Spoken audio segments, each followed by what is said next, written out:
এই সেদিন পর্যন্ত ভেবেছি সব ঠিক হয়ে যাবে। কবে, কখন, কেমন করে, কিভাবে ঠিক হবে, এবং সত্যি সত্যি কি ঠিক হবে, এবং ঠিক না হলেই বা কি হবে, সে বিষয়ে অবশ্য কোনো চিন্তা করিনি, কোনো ধারণাও ছিল না। শুধু কোথাও কেমন একটা আলগা বিশ্বাস ছিল।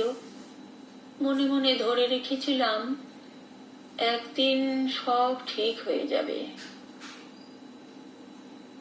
আমলকি গাছের ভেতর থেকে কোনো কোনো রাতে যেরকম ঝিরিঝিরি বাতাস ও বাতাসের শব্দ আসে, যেভাবে লেবু পাতা ছিঁড়ে হাতে ঘষলে এক হারিয়ে যাওয়া অরণ্যের গন্ধ ভেসে আসে, যেভাবে ঘুলঘুলির এলোমেলো বাসায় ডিমের ভেতর থেকে বেরিয়ে এসে চড়ুইয়ের ছানারা তাদের মাকে চিঁ চিঁ করে ডাকে, যেভাবে ভুল ঠিকানার চিঠিও একদিন কোথাও না কোথাও কারো না কারো কাছে পৌঁছে যায়, সেভাবে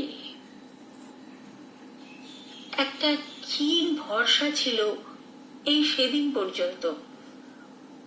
যেভাবে সব ঘটে, এই সব ঘটে যায়, সেইভাবে একদিন সব ঠিকঠাক হবে। আমার কিছু করণীয় নেই, শুধু বসে থাকার অপেক্ষা। এখন ভাবি